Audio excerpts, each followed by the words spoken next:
वही सर्वश्रेष्ठ समय है।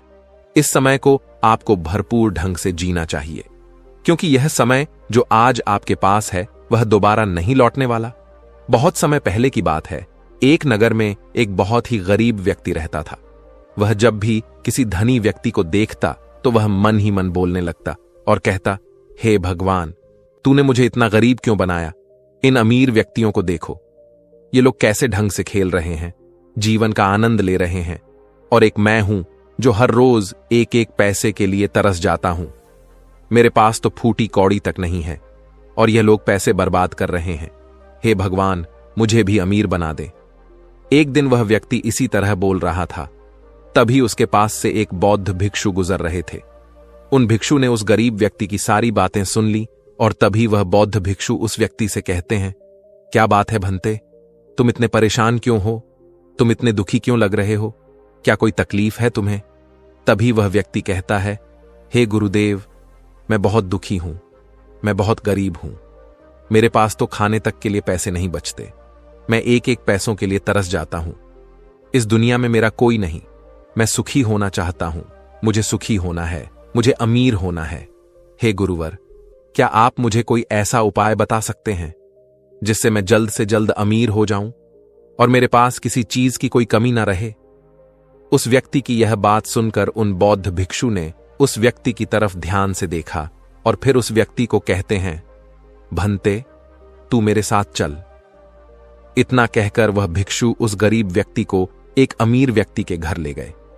उस अमीर के घर को देखकर उस गरीब व्यक्ति की आंखें फटी की फटी रह गईं। उस गरीब व्यक्ति ने उन भिक्षु से कहा, हे गुरुवर, इतना अमीर होने के लिए तो मैं कुछ भी कर सकता हूं। यदि मेरे पास इतने पैसे हो तब तो क्या ही बात है, इस घर में तो कितना आनंद आता होगा। तभी वह भिक्षु मुस्कुराने लगे और उस गरीब व्यक्ति से कहते हैं, इसीलिए तो मैं तुम्हें यहां पर लाया हूं। इतना कहते हुए भिक्षु उस व्यक्ति को उस घर के मालिक के पास ले जाते हैं और उस अमीर व्यक्ति से कहते हैं, तुम्हारे पास तो इतनी धन दौलत है, इतना आलीशान घर और सारे ऐश ओ आराम है, क्या तुम सुखी हो? तभी व्यक्ति जरा सा मायूस होकर उन बौद्ध भिक्षु से कहता है, हे गुरुवर, कैसा सुख? केवल धन दौलत होने से सुख तो नहीं आ जाता। मैं तो जन्म से ही अंधा हूं और एक अंधे के जीवन में सुख कैसे हो सकता है? सुखी तो वे लोग हैं जिनके पास आंखें हैं, जो लोग इस संसार को देख पा रहे हैं, इसकी खूबसूरती को आंख भर के निहार पा रहे हैं। हे गुरुवर, मैं तो बस इतना ही चाहता हूं कि केवल मुझे कुछ पलों के लिए ही सही, लेकिन इस संसार को देखने का अवसर प्राप्त हो। मैं कम से कम एक बार अपने माता पिता, अपने रिश्तेदारों को देख सकूं, और इसके लिए चाहे मुझसे मेरी कोई पूरी दौलत ही क्यों ना ले ले, मैं देने के लिए तैयार हूं। मैं इतना दुखी हूं जितना दुखी और कोई नहीं हो सकता। हे ईश्वर, आपने मुझे अंधा क्यों बनाया? तभी उन बौद्ध भिक्षु ने उस गरीब व्यक्ति की ओर इशारा करते हुए कहा, तुम्हारे पास एक बहुत दिग्गज अवसर है। यदि तुम चाहो तो केवल अपनी आंखें देकर तुम इस अन्य व्यक्ति की सारी धन दौलत ले सकते हो और उसके बाद तुम भी अमीर बन जाओगे, तुम भी सुखी हो जाओगे, तुम्हें तुम्हारा सुख मिल जाएगा और इस अंधे व्यक्ति को उसका सुख प्राप्त हो जाएगा। तभी वह गरीब व्यक्ति कहता है, नहीं नहीं गुरुजी, आप ये क्या कह रहे हैं? बिना आंखों के मैं अमीर होकर क्या करूंगा? ना गुरु, ना मैं अपनी आंखें नहीं दूंगा। तभी वह बौद्ध भिक्षु उस गरीब व्यक्ति से कहते हैं, एक बार फिर से सोच लो, इतना अच्छा अवसर तुम्हें दोबारा नहीं मिल पाएगा। तभी वह गरीब व्यक्ति कहता है, यदि आपके पास कोई और मार्ग है तो बताइए, अन्यथा मैं अपने घर चलता हूं। तभी वह भिक्षु उस युवक से कहते हैं, ठीक है, ठीक है, यदि तुम अपनी आंखें नहीं देना चाहते तो कोई बात नहीं, हम कोई और रास्ता निकाल लेते हैं। तभी वह बौद्ध भिक्षु उस व्यक्ति का हाथ धरकर उसे एक और धनी व्यक्ति के घर ले जाता है। इस धनी व्यक्ति का घर पहले वाले धनी व्यक्ति से और भी ज्यादा विशाल था। यह देखकर वह गरीब व्यक्ति कहता है, अरे अरे, इतना आलीशान घर मैंने आज तक नहीं देखा था। तभी वह बौद्ध भिक्षु उस गरीब व्यक्ति को उस धनी व्यक्ति के पास ले जाते हैं और उस धनी व्यक्ति से कहते हैं, आप तो बहुत सुखी होंगे, आपके पास इतना आलीशान घर है, इतनी धन दौलत है, सारे ऐशो आराम है, आपको तो किसी चीज की कोई कमी नहीं, आप अवश्य ही बहुत सुखी होंगे। तभी वह धनी व्यक्ति मायूस होकर उन बौद्ध भिक्षु से कहता है, आप यह कैसी बातें कर रहे हैं? आप तो जानते हैं कि मेरे दोनों हाथ काम नहीं करते, मैं अपाहिज हूं। यह जो इतनी धन दौलत आप देख रहे हैं, इन्हें देखकर भी मैं अपने हाथ वापस नहीं ला सकता। तो ऐसे में यह धन दौलत मेरे किस काम की? इससे तो अच्छा होता कि ईश्वर ने भला ही मुझे गरीब बनाया होता, लेकिन कम से कम मेरे दोनों हाथ मुझे सही दे देता। ना जाने भगवान ने मुझे क्यों अपाहिज बना दिया। जितना दुखी मैं हूं, उतना दुखी और कोई नहीं होगा। तभी एक बार फिर उन बौद्ध भिक्षु ने उस गरीब व्यक्ति की ओर इशारा करते हुए कहा, भंते, तुम्हारे पास एक और मौका है। यदि तुम चाहो तो अपने दोनों हाथ देकर इस अमीर व्यक्ति की सारी धन दौलत ले सकते हो। क्या कहते हो? क्या तुम तैयार हो? और अब की बार तो तुम्हें आंखें भी नहीं देनी होगी, तुम्हारी आंखें तुम्हारे साथ ही रहेंगी। तभी वह गरीब व्यक्ति उन बौद्ध भिक्षु से कहता है, अरे महाराज, आप ये क्या कह रहे हैं? एक अपाहिज होकर मैं इस धन दौलत का क्या करूंगा? क्या आपके पास कोई ऐसा अमीर व्यक्ति नहीं है जिसका पूरा शरीर भी स्वस्थ हो और उसके पास बेशुमार धन दौलत भी हो? तभी वह बौद्ध भिक्षु उस व्यक्ति का हाथ धर करके उसे तीसरे अमीर व्यक्ति के पास ले जाते हैं। उस अमीर व्यक्ति के पास उसका अपना महल था। यह देखकर वह गरीब व्यक्ति उन बौद्ध भिक्षु से कहता है, हे गुरुवर, यह तो अवश्य ही बहुत सुखी होगा। इसके पास तो इतना आलीशान महल है, इसके पास तो इतनी सारी धन दौलत है, ये अवश्य ही बहुत खुश रहते होंगे। इनका जीवन तो आनंद में होगा। तभी वह बौद्ध भिक्षु उस गरीब व्यक्ति को उस धनी व्यक्ति के पास ले जाते हैं और फिर उस धनी व्यक्ति से कहते हैं, आप तो अवश्य ही खुश रहते होंगे, क्योंकि आपके पास इतना आलीशान महल है, इतनी सारी धन दौलत है, आपके पास तो सारी सुख सुविधाएं भी हैं, आपका जीवन तो आनंद में बीतता होगा। इसके जवाब में वह अमीर व्यक्ति कहता है, हे गुरुवर, कैसा आनंद! मुझ जैसा दुखी इस दुनिया में और कोई नहीं होगा। मैं आज बहुत दर्द में हूं। मेरी पत्नी ने मुझे धोखा दे दिया है। वह किसी और से प्रेम करती है जो मुझसे भी अमीर है। आज मुझे समझ आया कि यह धन दौलत कभी किसी को सुख दुख नहीं दे सकती, और जब मन में दुख हो तो यह धन दौलत किस काम की? मुझसे सुखी तो वह गरीब इंसान होगा जिसकी पत्नी कम से कम उसके साथ तो है, वो उसके साथ वफादार तो है। आज मैंने तय कर लिया है कि मैं अपनी पत्नी और उसके प्रेमी की हत्या कर दूंगा। यह सुनकर वह भिक्षु उस अमीर व्यक्ति से कहते हैं, इससे पहले कि तुम ऐसा कदम उठाओ, कम से कम मुझे भोजन तो करवा दो। जाओ और भोजन की व्यवस्था करो, और साथ में कुछ कांच के टुकड़े भी ले आना। वह धनी व्यक्ति सभी साधु संतों का बहुत आदर करता था, इसलिए वह उन बौद्ध भिक्षुओं की बात मान जाता है। लेकिन वह यह नहीं समझ पाता कि आखिर उन बौद्ध भिक्षु ने खाने के साथ कांच के टुकड़े क्यों मंगवाए हैं। लेकिन जैसा कि उन बौद्ध भिक्षु ने कहा था, वह अमीर व्यक्ति उसी प्रकार खाने की व्यवस्था कर देता है। वह भोजन के साथ कुछ कांच के टुकड़े लेकर उन बौद्ध भिक्षु के पास पहुंचता है। तभी वह बौद्ध भिक्षु, वह गरीब व्यक्ति और वह धनी व्यक्ति तीनों एक साथ भोजन करने बैठते हैं, और उसी समय बौद्ध भिक्षु कुछ कांच के टुकड़े उठाकर उस अमीर व्यक्ति के भोजन में मिला देते हैं और उससे कहते हैं, लो, अब तुम इसे खा सकते हो। वह अमीर व्यक्ति अचंभित हो गया और उन बौद्ध भिक्षु से कहता है, हे गुरुवर, आप यह क्या कह रहे हैं? इस खाने में तो कांच के टुकड़े आपने मिलाए हैं। इस भोजन को मैं कैसे खा सकता हूं? यदि यह भोजन मैं करूंगा तो इससे मुझे बहुत तकलीफ होगी और हो सकता है कि मेरी मृत्यु भी हो जाए। तभी वह भिक्षु मुस्कुराने लगे और उस अमीर व्यक्ति से कहते हैं, तुम्हें यह बात तो समझ में आ गई, लेकिन तुम्हें यह बात नहीं समझ में आती कि अगर इस भोजन को खाना है तो इस भोजन के कांच के टुकड़ों को तुम्हें निकालकर अलग करना ही होगा। तभी यह भोजन तुम्हारे खाने योग्य बनेगा, और तब यह भोजन तुम्हें कोई तकलीफ नहीं देने वाला, बल्कि तुम्हें सुख ही प्रदान करेगा। इस पर वह अमीर व्यक्ति अचरज में उन बौद्ध भिक्षु से कहता है, हे गुरुवर, आखिर आप क्या कहना चाहते हैं? तभी वह बौद्ध भिक्षु उस अमीर व्यक्ति से कहते हैं, ऐसे लोग जो कांच के टुकड़े के समान हैं, यदि तुम उनके साथ चिपके रहोगे तो तुम्हें दर्द तो अवश्य ही होगा। जिस प्रकार यह कांच का टुकड़ा मिला हुआ भोजन तुम्हें दर्द प्रदान करेगा, इसलिए इसका समाधान तो यही है कि तुम इन कांच के टुकड़ों को भोजन से अलग कर दो। और जो है उस पर ध्यान दो, अर्थात कि तुम उन लोगों को भूल जाओ जो तुम्हारे जीवन में नहीं है, और उन लोगों पर ध्यान दो जो इस समय तुम्हारे साथ हैं, जैसे कि तुम्हारी पुत्री। वह भी तो तुम्हारे प्यार की भूखी है। क्या तुम्हारा यह कर्तव्य नहीं है कि तुम उसका ख्याल रखो, उसकी परवरिश करो? आगे भिक्षु उस अमीर व्यक्ति से कहते हैं, सुख तो तुम्हारे पास ही है, बस इन कांच के टुकड़ों को, अर्थात अपनी पत्नी और उसके प्रेमी की हत्या करने का यह विचार अपने मन से निकाल दो, अन्यथा यह कांच के टुकड़ों से मिला हुआ भोजन के समान ही होगा, और इसका परिणाम भी बहुत भयानक होगा। वह भिक्षु इतना कहकर शांत हो गए, और उस अमीर व्यक्ति को भी उन भिक्षु की बात समझ में आ गई। उन्होंने तुरंत ही उन बौद्ध भिक्षु के चरण छुए, और वह अमीर व्यक्ति कहने लगा, हे गुरुवर, आपने मुझे पाप करने से बचा लिया है, मैं आपका बहुत बहुत आभारी हूं। उसके बाद वह भिक्षु उस गरीब व्यक्ति को लेकर आगे की ओर निकल जाता है।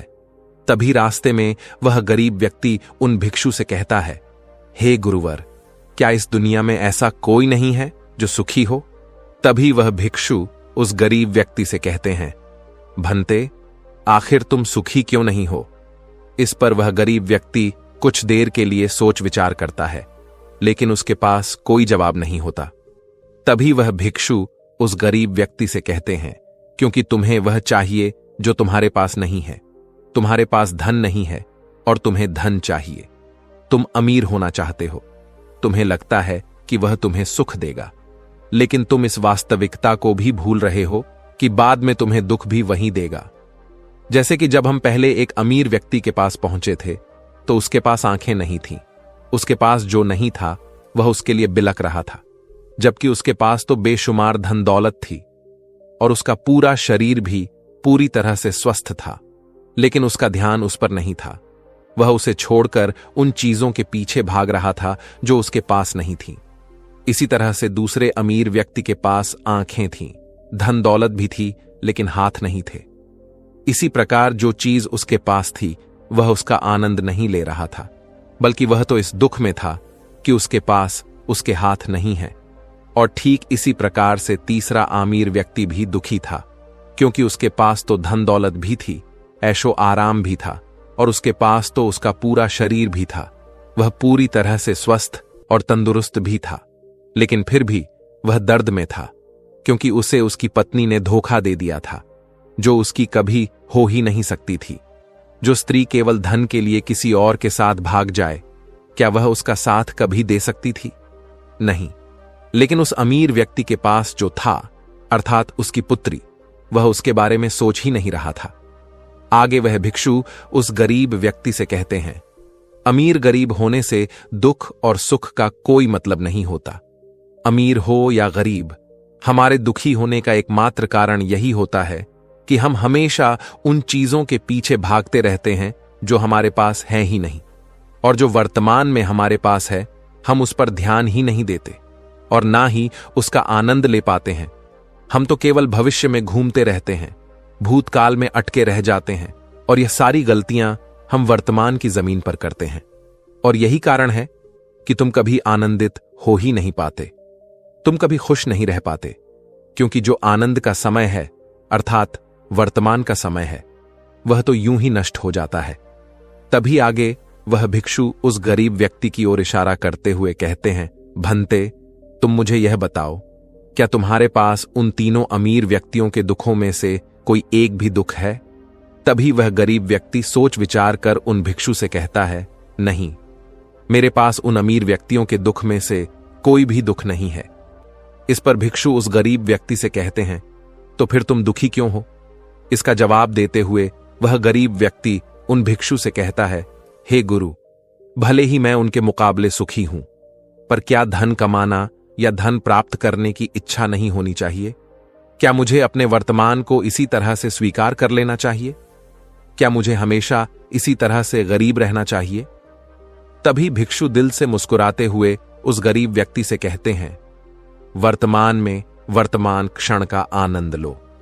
वर्तमान में ही ऐसे कर्म करो जिससे तुम्हारा भविष्य सुधर सके, लेकिन ऐसी चीजों के पीछे व्यर्थ समय न गवाओ जो तुम्हारे पास आज नहीं है।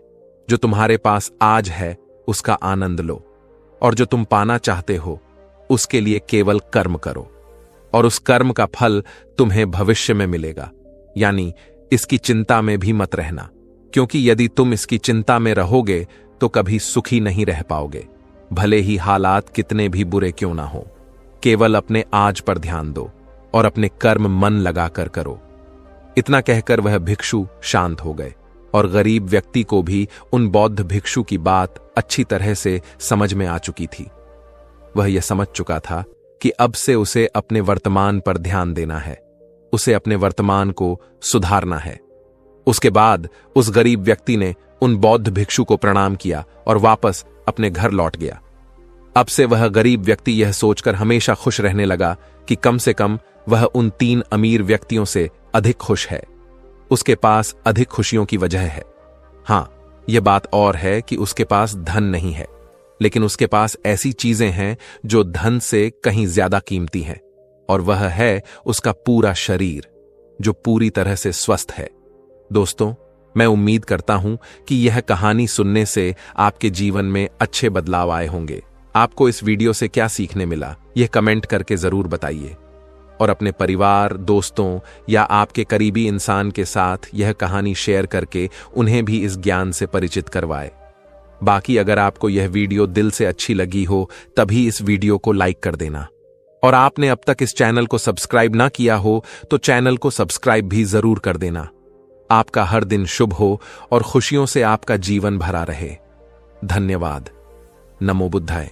चलिए बढ़ते हैं दूसरी कहानी की तरफ। इस कहानी में एक अजीब सा रहस्य बताया गया है, जिससे आप अपने अवचेतन मन की शक्ति को इस्तेमाल करके जिंदगी की कठिन से कठिन सफलता आसानी से प्राप्त कर सकते हैं। कैसे अपने अवचेतन मन की शक्ति को इस्तेमाल करना है, इसकी विधि क्या है, इस विषय पर हम आज एक अद्भुत कहानी आपको सुनाएंगे। दोस्तों, हमारा जो चेतन मन होता है उससे करीब 9 गुना अधिक ताकतवर हमारा अचेतन मन होता है। अगर 1 गुना ताकत हमारे चेतन मन के पास है तो इसका अर्थ यह हुआ कि उससे 9 गुना अधिक ताकत हमारे अवचेतन मन के पास है, क्योंकि अवचेतन मन ही हमारे पूरे शरीर को नियंत्रित करता है। चेतन मन हमारे दिमाग का एक हिस्सा है जो हमारे विचारों और भावनाओं से प्रेरित होता है, और हमारा चेतन मन ही तर्क वितर्क करने में हमारी मदद करता है। लेकिन दूसरी तरफ हमारा अवचेतन मन यह तर्क वितर्क नहीं करता, यह उस जानकारी को ग्रहण कर लेता है जो इसे चेतन मन देता है। इसीलिए जैसा हम अपने अवचेतन मन में सोचते हैं वैसे ही हम बनते चले जाते हैं। क्या आपने कभी इन बातों पर विचार किया है कि कोई व्यक्ति दुखी क्यों है और वहीं पर दूसरा व्यक्ति इतना सुखी क्यों है? एक व्यक्ति सुख और समृद्धि से भरा हुआ है, वहीं पर दूसरा व्यक्ति इतना गरीब और दुखी क्यों है? एक व्यक्ति भयभीत है जबकि दूसरा व्यक्ति आस्था और विश्वास से भरा हुआ है। एक व्यक्ति आलीशान महलों में रहता है, वहीं पर दूसरा व्यक्ति गरीब और टूटी फूटी कुटिया में रहता है। कोई बहुत सफल है तो कोई असफल।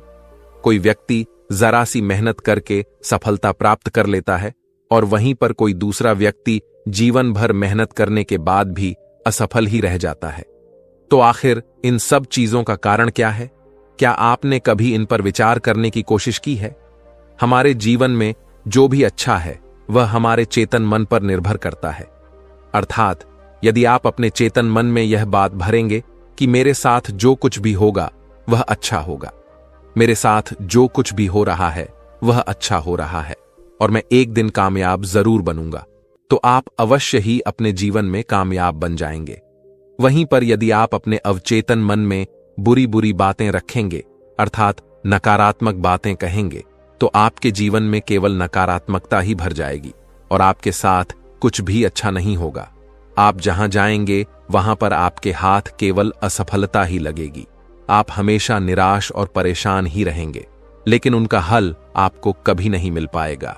इसलिए यदि आप भी अपने मन को अच्छी तरह से जानना चाहते हैं, वह सेवा काम करवाना चाहते हैं, जो आप चाहते हैं उसे अपने नियंत्रण में रखना चाहते हैं, तो इस कहानी को अंत तक जरूर देखिएगा, क्योंकि इस वीडियो में आपको ऐसी महत्वपूर्ण जानकारियां मिलेगी जिसकी मदद से आप अपना जीवन अच्छे से जी सकते हैं। आप जो चाहे उसे हासिल कर सकते हैं। आप जिस भी लक्ष्य को प्राप्त करना चाहते हैं उसे आप प्राप्त कर सकते हैं। आज की इस कहानी में हम यह जानने वाले हैं कि आखिर चेतन मन और अवचेतन मन में मुख्य अंतर क्या है और वह किस तरह से काम करता है, और हम अपने अचेतन मन में अच्छी बातें किस प्रकार से भर सकते हैं जिससे हमारा जीवन परिवर्तित हो सके, हम सफलता की ओर आगे बढ़ सके। बहुत समय पहले की बात है। एक नगर में एक बहुत ही प्रसिद्ध गुरु रहा करते थे। उनकी ख्याति दूर दूर तक फैली हुई थी। उनके आश्रम में उनके कई शिष्य भी थे। एक दिन संध्या के वक्त वह गुरुवर अपने सभी शिष्यों को बुलाकर उन्हें उपदेश दे रहे थे। वे कह रहे थे, शिष्यों, हमारा मस्तिष्क दो भागों में विभाजित है, चेतन मन और अवचेतन मन। चेतन मन हमारे मस्तिष्क का पहरेदार है, वहीं पर अवचेतन मन हमारा मालिक है। उन गुरु की आवाज सुनकर एक शिष्य ने कहा, है गुरुदेव, आप क्या कहना चाहते हैं? आप कहीं यह तो नहीं कह रहे कि हमारे भीतर कोई और है जो हमें चला रहा है, जो हमारी सारी क्रियाओं पर नजर रखे हुए हैं? इस पर गुरुवर उस शिष्य को मुस्कुराते हुए कहते हैं, भंते, मैं तुम्हें एक छोटी सी कहानी सुनाता हूं।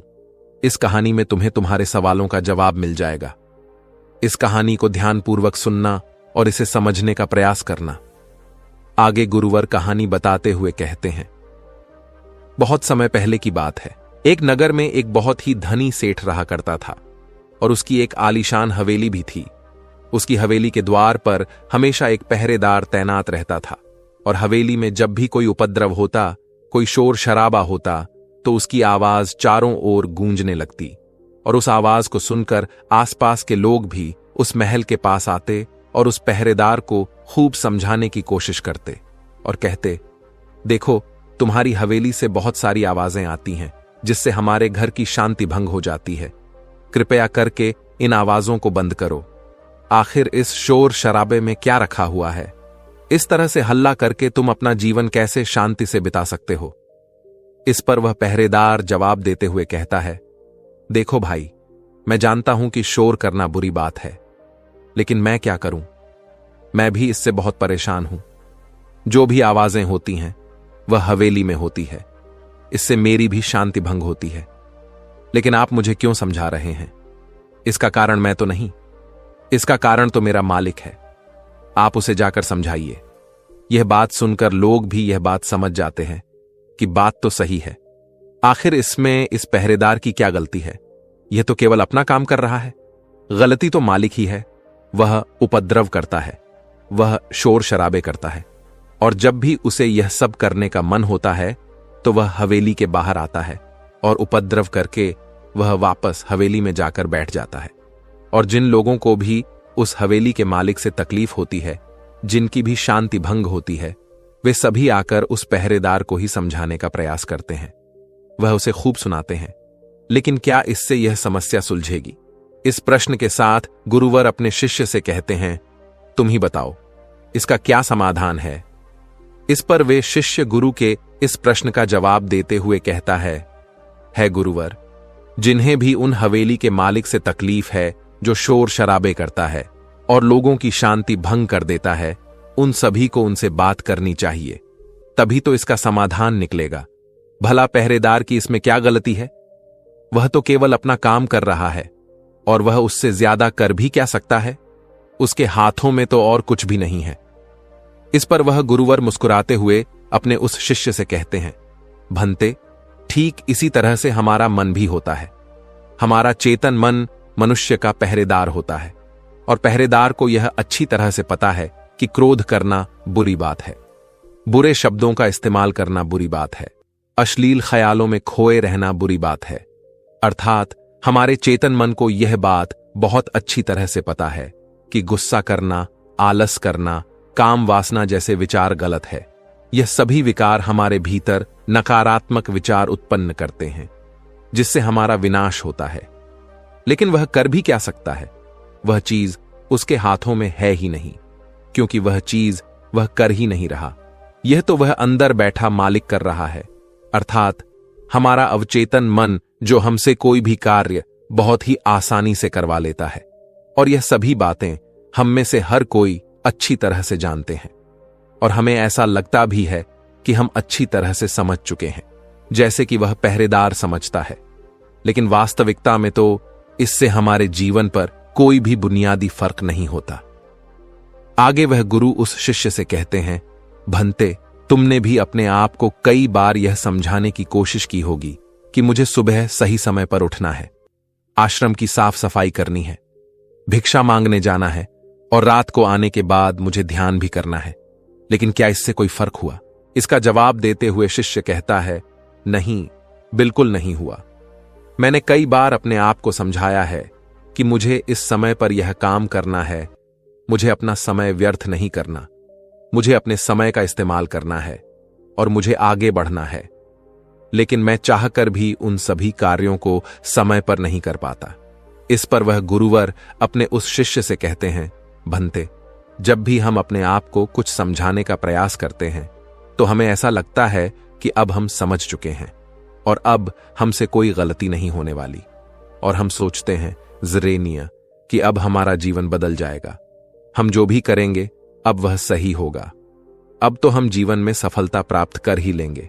लेकिन दूसरे ही पल हम यह पाते हैं कि हमारे जीवन में कोई बुनियादी बदलाव आया ही नहीं है, और ऐसा केवल हमारी नासमझी के कारण होता है। हम अपनी नासमझी के कारण अवचेतन मन की जगह पर अपने चेतन मन को समझाने का प्रयास करते हैं, अर्थात मालिक को त्याग कर हम पहरेदार से बात करते रहते हैं और उसे समझाने की कोशिश करते हैं। लेकिन तुम यह भूल जाते हो कि आखिर वह पहरेदार कर भी क्या सकता है? वह सब उसके हाथों में है ही नहीं है। हमें तो अपने अवचेतन मन को समझाने की आवश्यकता है। हमारी बुद्धि अर्थात वह पहरेदार जो यह समझ जाता है कि क्या सही है और क्या गलत, उसे कब क्या करना है, क्या नहीं करना।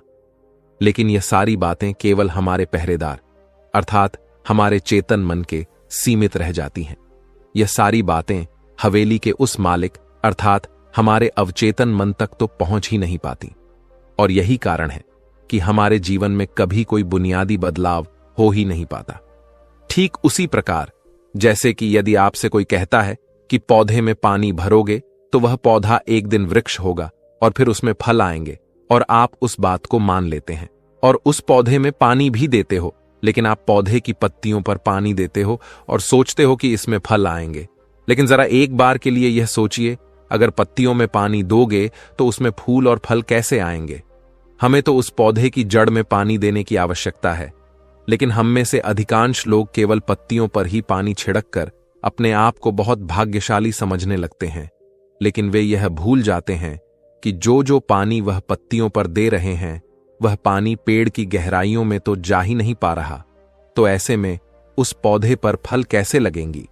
ठीक इसी प्रकार हम भी अपने मन के साथ करते हैं, और यही कारण है कि हम अपने जीवन में जो भी चाहते हैं वह हमें नहीं मिल पाता।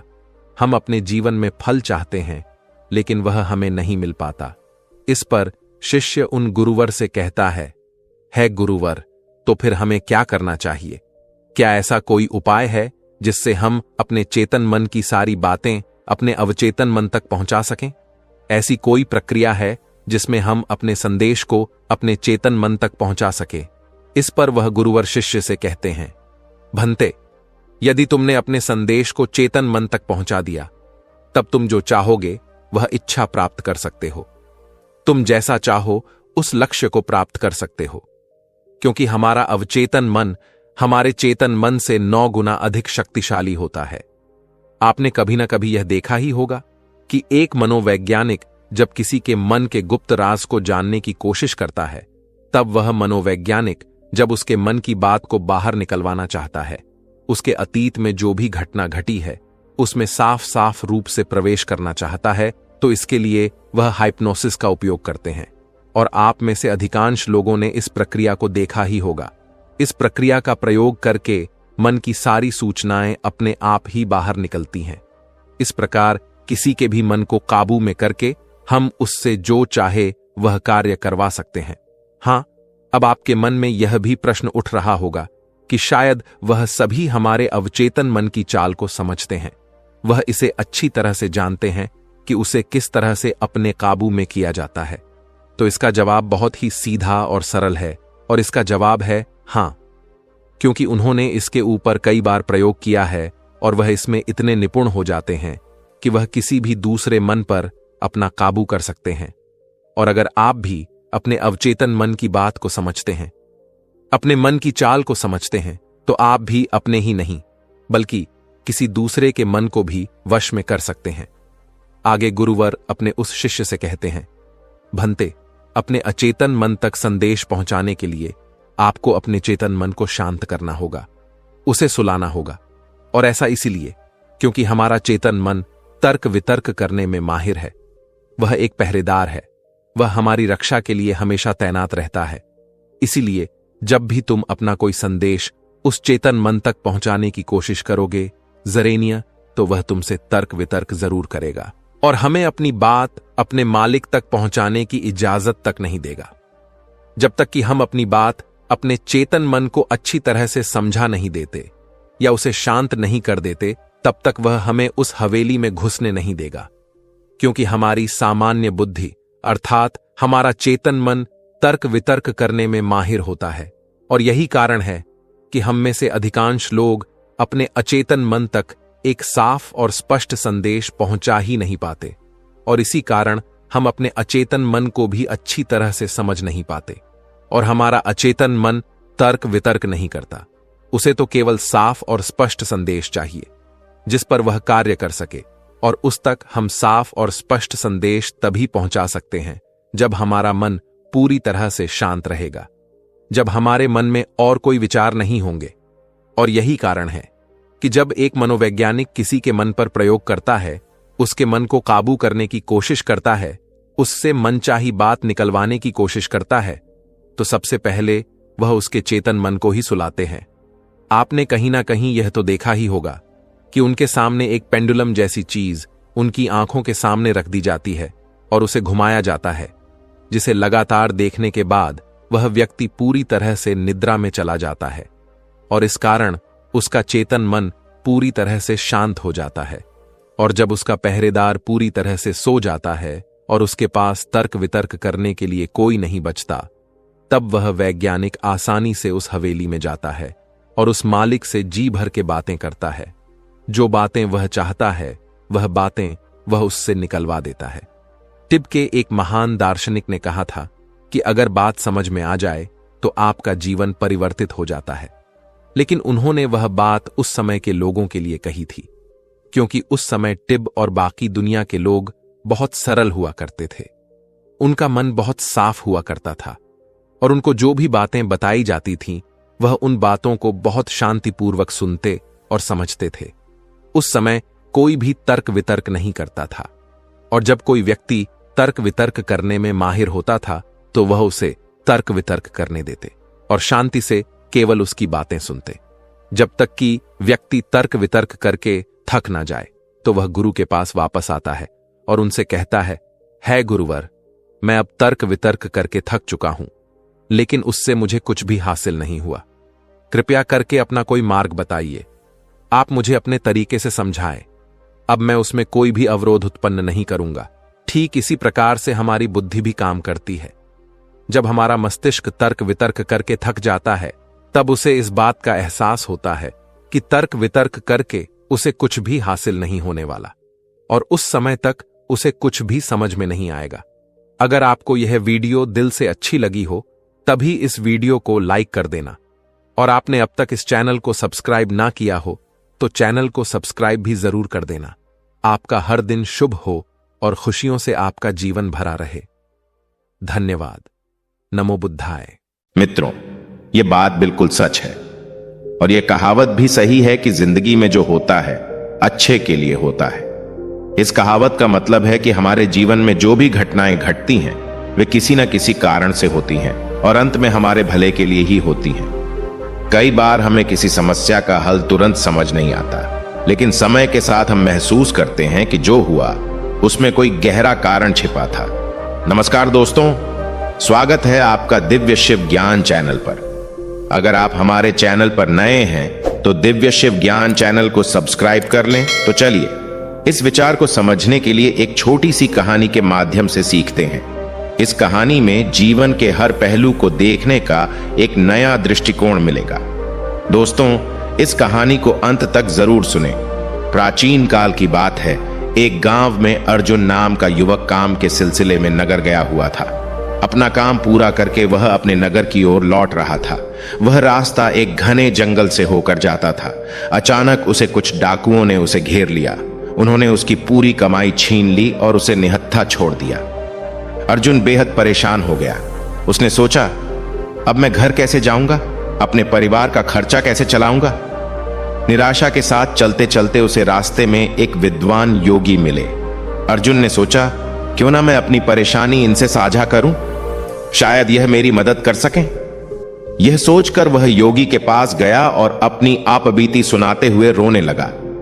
योगी ने उसे शांत किया और कहा, चिंता मत करो, जो कुछ भी हुआ वह अच्छे के लिए हुआ। अर्जुन गुस्से में बोला, आप कैसी बातें कर रहे हैं, मेरा सब कुछ लुट गया। अब मेरे पास घर जाने के लिए भी कुछ नहीं बचा। यह मेरे साथ अच्छा कैसे हो सकता है। योगी ने मुस्कुराते हुए कहा, मैं तुम्हें एक कहानी के माध्यम से समझाता हूं, इसे ध्यान से सुनो, क्योंकि यह तुम्हारी सोच को बदल देगी। मित्रों, यह कहकर योगी ने उस अर्जुन से कहा, बहुत समय पहले की बात है। एक नगर में एक मजदूर का बहुत गरीब परिवार रहता था। उनकी स्थिति इतनी खराब थी कि खाने के लिए भी कुछ नहीं बचा था। उस साल भयंकर बाढ़ आई जिसने सब कुछ तबाह कर दिया। मजदूर का थोड़े बहुत अनाज और घर का सामान जो बचा था वह भी बाढ़ में बह गया। मजदूर का एक बेटा था। उसने अपने पिता से कहा, पिताजी, जो हुआ अच्छा हुआ, हमें निराश नहीं होना चाहिए। मजदूर को यह सुनकर बहुत गुस्सा आया। उसने क्रोधित होकर कहा, तू कैसी बेवकूफी भरी बातें कर रहा है, हमारा सब कुछ खत्म हो गया है, यहां तक कि खाने के लिए भी कुछ नहीं बचा, इसमें अच्छा क्या है। गुस्से में आकर मजदूर ने बेटे को डांट कर घर से भगा दिया। लड़का रोते हुए वहां से चला गया। शाम हो गई लेकिन वह वापस नहीं आया। मजदूर को अपनी गलती का एहसास हुआ, लेकिन अब कुछ कर नहीं सकता था। तभी एक नौका गांव में आई जिसमें नगर के कुछ अधिकारी थे। वे बाढ़ से प्रभावित लोगों को बचाने के लिए आए थे। मजदूर की पत्नी ने कहा, देखिए, आपका बेटा सही कह रहा था, इन लोगों ने हमें बचा लिया, जो हुआ अच्छा ही हुआ। मजदूर ने क्रोधित स्वर में जवाब दिया, तुम्हें समझ में नहीं आता, इसमें अच्छा कुछ भी नहीं है, इनका तो काम ही बचाना है। हमारे पास अब भी न घर है न खाने को भोजन, यह कैसी अच्छी बात है। पत्नी ने कहा, चिंता मत कीजिए, पैसे नहीं है तो क्या हुआ, कोई और समाधान निकालिए। मजदूर बोला, यह बात पैसों की नहीं है, हमारे घर में एक पोटली थी जिसमें बहुत खास चीज रखी थी, वह भी बाढ़ में बह गई, अब मेरे पास कुछ भी नहीं बचा। पत्नी ने पूछा, ऐसा क्या था उस पोटली में। मजदूर ने कहा, अब जब वह रही ही नहीं तो बताने का क्या अर्थ है। समय बीतता गया।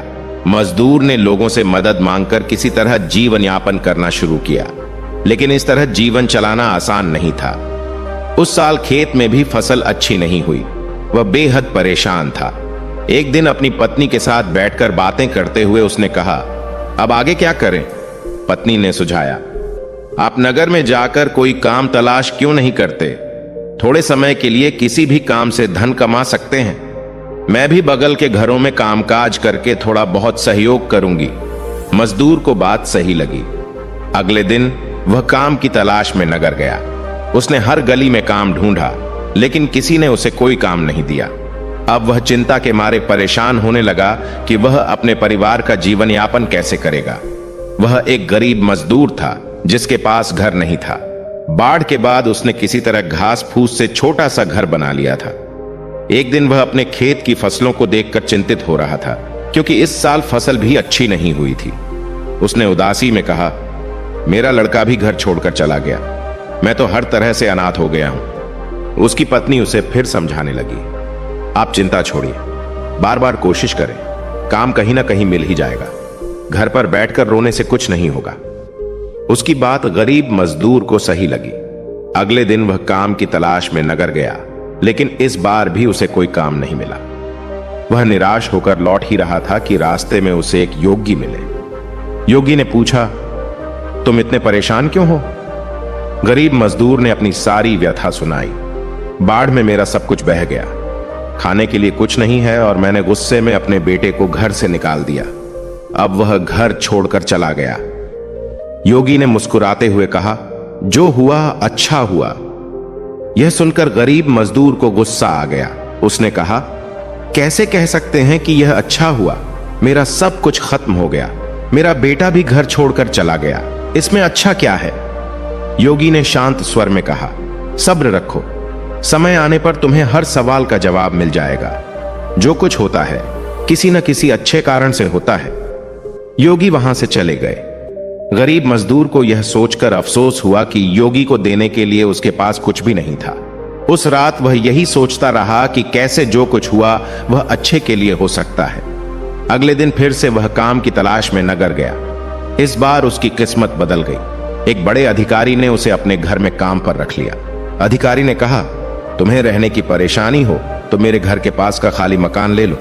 गरीब मजदूर ने विनम्रता से मना कर दिया और कहा, आपका बहुत आभार है, मैं यहीं ठीक हूं।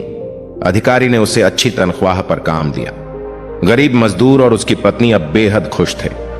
एक रात दरवाजे पर किसी ने दस्तक दी। दरवाजा खोलने पर एक लड़का लंबी कार और बड़ा बैग लिए खड़ा था। गरीब मजदूर आश्चर्यचकित रह गया। लड़के ने कहा, पिताजी, मैं हूं आपका बेटा। गरीब मजदूर अवाक रह गया। लड़के ने बताया, मैं काम की तलाश में नगर गया था, वहां मुझे व्यापार का मौका मिला और उसमें मुझे बहुत मुनाफा हुआ। मैंने नगर में एक बड़ा घर भी बनवा लिया है। गरीब मजदूर खुशी से झूम उठा। लड़के ने कहा, पिताजी, मैंने पहले ही कहा था, जो होता है अच्छे के लिए होता है। अगर उस दिन बाढ़ नहीं आती तो मैं नगर जाकर रोजगार की तलाश नहीं करता। गरीब मजदूर ने सहमति जताई। सही कहा बेटा, देखो, उसी बाढ़ की वजह से मुझे भी अच्छा काम मिला। अब हम हर तरह से संपन्न हो गए। फिर दोनों खुशी के मारे जोर जोर से उछलने लगे। कहानी के बाद योगी ने उस अर्जुन को समझाया, जिंदगी में हमेशा यह बात याद रखना कि इंसान की सोच छोटी होती है। वह कुदरत के फैसलों को समझ नहीं पाता। जो भी होता है वह किसी न किसी अच्छे कारण से होता है। अक्सर इंसान केवल वर्तमान को देखकर सोचता है कि उसके साथ बुरा हुआ, लेकिन सच यह है कि अगर दिल साफ और नीयत सही है तो कभी भी किसी के साथ बुरा नहीं होता। योगी ने कहा, जब भी बुरा वक्त आए तो यह जरूर याद रखना कि यह वक्त भी गुजर जाएगा। समय कितना भी कठिन क्यों ना हो, मुसीबतों का पहाड़ क्यों ना टूटे, एक ना एक दिन सब ठीक हो ही जाता है। बस वह कठिन समय इंसान को मजबूत बनाता है। यह सुनकर अर्जुन ने कहा, यह सब तो ठीक है, लेकिन मेरे साथ तो बहुत बुरा हुआ। मेरा सारा सामान चोरी हो गया। इसमें भला अच्छा क्या हो सकता है? अब मैं खाली हाथ घर कैसे जाऊंगा? योगी ने मुस्कुराते हुए कहा, बेटा, परेशान मत हो। दरअसल मुझे जंगल में एक चीज मिली थी, ये लो। योगी ने उसे एक चमकदार पत्थर दिया और कहा, यह मेरे किसी काम का नहीं है, लेकिन तुम इसे नगर में बेच सकते हो। अर्जुन ने पत्थर को देखकर पूछा, यह क्या है? योगी ने कहा, यह पारस पत्थर है। इसे लोहे से छूने पर हर लोहा सोने में बदल सकता है। यह सुनकर अर्जुन की आंखें चमक उठीं। उसने कहा, अब मुझे समझ में आ गया कि जो होता है अच्छे के लिए होता है। अगर मेरा सामान चोरी नहीं होता तो मैं आपके पास नहीं आता और मुझे यह अनमोल पत्थर भी नहीं मिलता। इस तरह अर्जुन ने पारस पत्थर से अपनी जिंदगी बदल ली। अब वह भी माला माल हो गया। दोस्तों, इस कहानी से हमें यह सीख मिलती है कि जो भी होता है अच्छे के लिए ही होता है। जब इंसान पर बुरा वक्त आता है तो उसे समझ नहीं आता कि यह क्यों हो रहा है, लेकिन समय के साथ यह बात साफ हो जाती है कि हर कठिनाई के पीछे कोई अच्छा मकसद छिपा होता है। जीवन में अगर मुश्किलें आएं तो घबराना नहीं चाहिए। हर समस्या अपने साथ समाधान भी लेकर आती है। समय के साथ जब परिस्थिति बदलती है तो हमें यह एहसास होता है कि कठिन समय ने हमें मजबूत और सक्षम बना दिया। इसलिए हमेशा धैर्य रखें, अपनी मेहनत और सही इरादों पर भरोसा करें। जीवन की हर घटना हमें एक नई सीख देकर जाती है। अच्छे समय की कद्र और बुरे वक्त की सहनशीलता हमें जीवन का सही अर्थ समझाती है। बस हमें सकारात्मक रहकर आगे बढ़ना है। दोस्तों, उम्मीद करते हैं कि आपको ये कहानी जरूर पसंद आई होगी। अगर कहानी अच्छी लगी हो तो लाइक और शेयर और चैनल को सब्सक्राइब जरूर करें। कहानी के अंत तक बने रहने के लिए आप सभी का धन्यवाद।